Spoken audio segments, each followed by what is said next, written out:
Assalamu alaikum dear students. Today we are going to discuss the fifth sector of primary sector, that is floriculture. तो dear students, सबसे पहले हम ये जानने की कोशिश करेंगे कि फ्लोरिकल्चर किसको कहते हैं या फ्लोरिकल्चर किसके साथ डील करता है।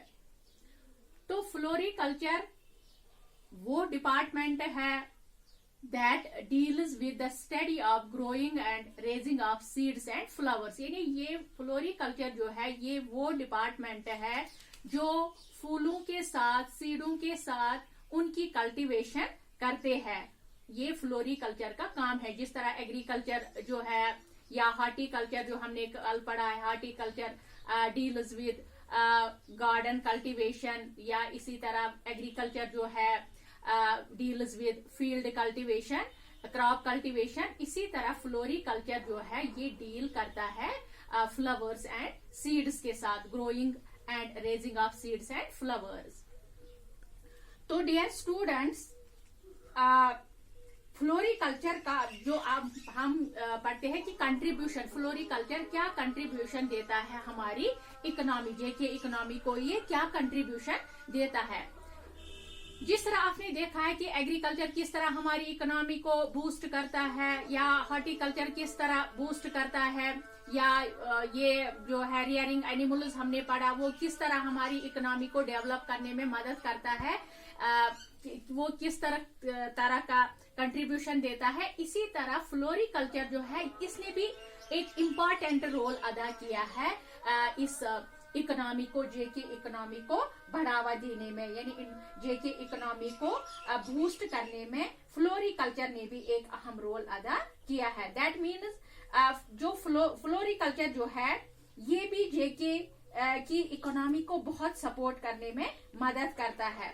अब आप कहोगे वो कैसे, फ्लोरिकल्चर क्या मदद करता है हमारी इकोनॉमी को, हमारी माशियत को बढ़ाने में, किस तरह ये मदद करता है। जैसे कि आप देखते हो बच्चों कि आपने बहुत सारे गार्डन जो कश्मीर के हैं, बहुत सारे गार्डन आपने देखे हैं। गार्डन जो वो होते हैं जहाँ पे हम पिकनिक जाते हैं, पिकनिक स्पॉट जो होते हैं, जैसे कि मुगल गार्डन्स है या ट्यूलिप गार्डन है। ये वो जगह है, ये ऐसी जगह है जो हमारी जिसमें हमारी ये इकोनॉमी जो है, जो हमारी इकोनॉमी को मदद करते हैं। अगर हम बात करें ये भी एक अहम, मुगल गार्डन या ट्यूलिप गार्डन की अगर हम बात करें तो ये भी एक अहम जरिया है हमारी इकोनॉमी को बढ़ावा देने में, हमारी इकोनॉमी को ये करने, बूस्ट करने में।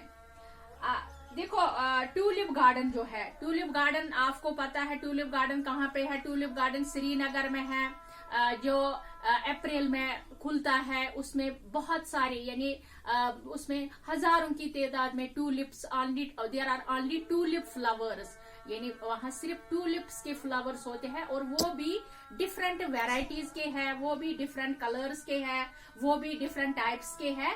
तो और वो कितना खूबसूरत है वो ट्यूलिप गार्डन।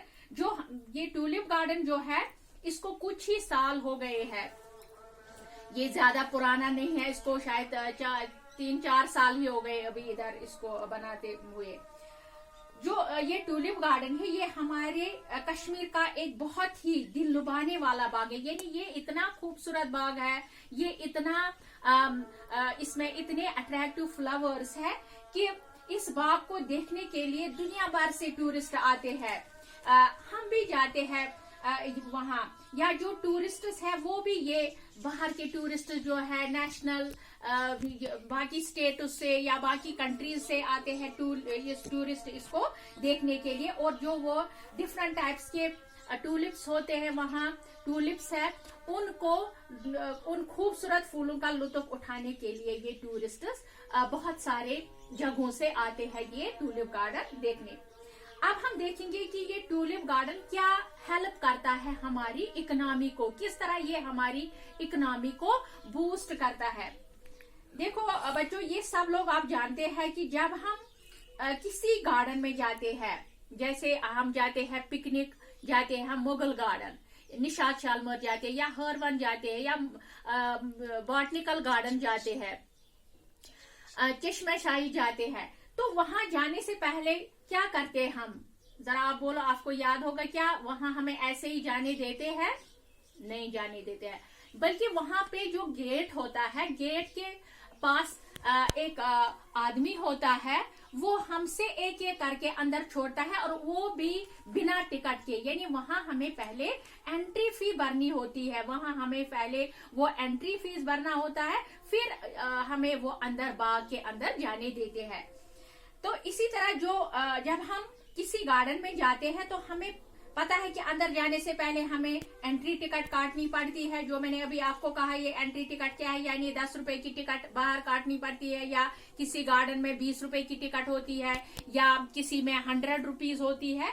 ये डिपेंड करता है कि किस टाइप का गार्डन है, उसी टाइप का वहां एंट्री फी देना पड़ता है। तो डियर स्टूडेंट्स, ये एंट्री फी है, ये टिकट हम काटते हैं, इसके लिए जो हम पैसे भरते हैं, तो ये पैसा कहाँ जाता है? ये एंट्री फी कौन मुकर्रर करता है? उधर कौन करता है फिक्स? उधर की जो कोई यहाँ आएगा, चाहे वो लोकल कश्मीर का होगा, चाहे वो बाहर का होगा, हर किसी से आप ये एंट्री फी ले लो।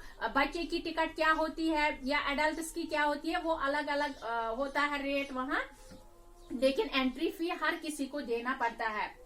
तो जो ये फ्लोरिकल्चर है, फ्लोरिकल्चर डिपार्टमेंट है, ये इनकम जो है, जो ये एंट्री फीस है, ये फ्लोरिकल्चर डिपार्टमेंट की इनकम को काफी बूस्ट अप करता है। ये फ्लोरिकल्चर जो है, ये फ्लोरिकल्चर डिपार्टमेंट ही ये तय करता है कि फलानी बाग जो है उसकी एंट्री फी इतना ले लो, इतना ले लो। अब हम कंट्रीब्यूशन की तरफ आएंगे कि कंट्रीब्यूशन क्या देता है फिर ये, अगर ये एंट्री फी लेता है या ये इनकम जो आता है इन गार्डनों का, तो ये फिर इस हमारी JNK की इकोनॉमी को ये क्या कंट्रीब्यूशन देते हैं, क्या हेल्प करते हैं, क्या सपोर्ट करते हैं हमारी इकोनॉमी को। अगर हम कंट्रीब्यूशन की तरफ देखें, how much floriculture contributors to our JNK economy, यानी कितना कंट्रीब्यूशन देता है हमारी JK इकोनॉमी को, अब हम ये देखेंगे।